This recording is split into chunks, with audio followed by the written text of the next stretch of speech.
جی آپ کی جو سیرت مبارکہ کا سب سے نمایاں پہلو جو امت کے سامنے ہے وہ علم کا ہے، وہ علم کی ترویج کا ہے۔ اور جیسے جناب قاری صاحب نے ارشاد فرمایا، جیسے آپ سے اجل تابعین اور صحابہ اعظام نے رہنمائی حاصل کی، کثیر تعداد میں صحابیات اور تابعات جو ہیں انہوں نے بھی آپ سے اسی طرح اکتساب ٹھیک فیض کیا ہے اور آپ سے رہنمائی۔ اور خصوصیات میں سے ایک اور بات میں عرض کر دوں کہ آپ مسائل میں اور احادیث مبارکہ سے استنباط میں ایک اپنی رائے رکھتی تھی، اور اس اپنی رائے میں ظاہر ہے وہ رائے حدیث پاک اور دلیل پر مبنی ہوتی تھی، ٹھیک اس سے آپ صحابہ اعظام سے اختلاف بھی فرماتی تھی۔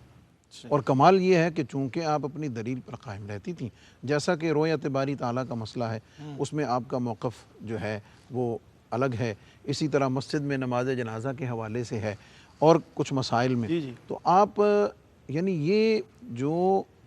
ایک فقیہہ کے طور پر اپنے علم کا رسوخ اور حضور علیہ السلام کی احادیث سے استنباط میں مضبوطی جی اور اپنی رائے میں استحکام،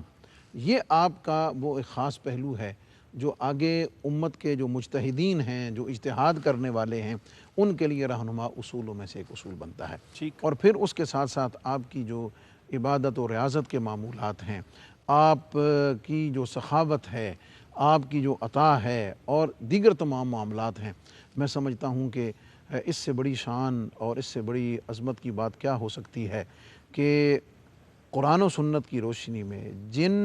کی طہارت پر ایمان رکھنا اللہ سبحان اللہ، سبحان اللہ اللہ، اکبر۔ واہ واہ، ضروریات دین میں سے ہے۔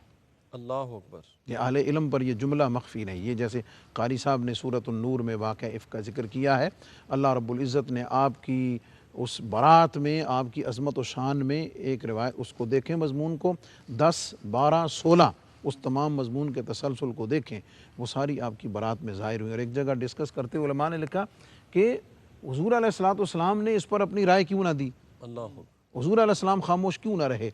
خاموش کیوں رہے؟ اس کی وجہ یہ کہ بات تھی آپ کے اپنے اہلیہ کی، آپ کے اپنے گھر والوں کی تھی۔ حضور اگر اس کی بارے میں کوئی برات کی بات کرتے تو جو معترض تھے انہوں نے کہنا تھا کہ یہ چونکہ اپنے گھر کی بات ہے صحیح۔ تو اس لیے اس کو ڈیفینڈ کر رہے ہیں اور اس کا دفاع کر رہے ہیں۔ حضور علیہ السلام خاموش رہے، اور پھر منافقین